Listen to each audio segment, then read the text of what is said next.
n'abantu mwese ndagerayo none wowe uti mugarurire mu nzira utumundi hari n'abavuga ngo azasubire gucukura imisarane. Ntabwo nzasubirayo.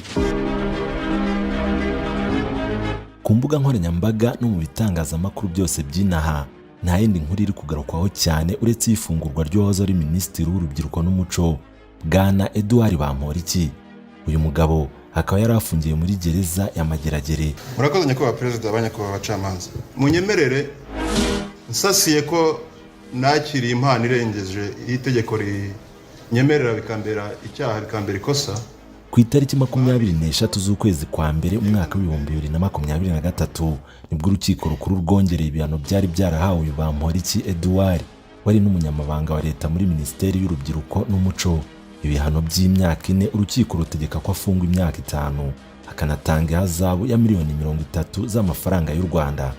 Icyo gihe rero Bamporiki yari yarahamijwe ibyaha birimo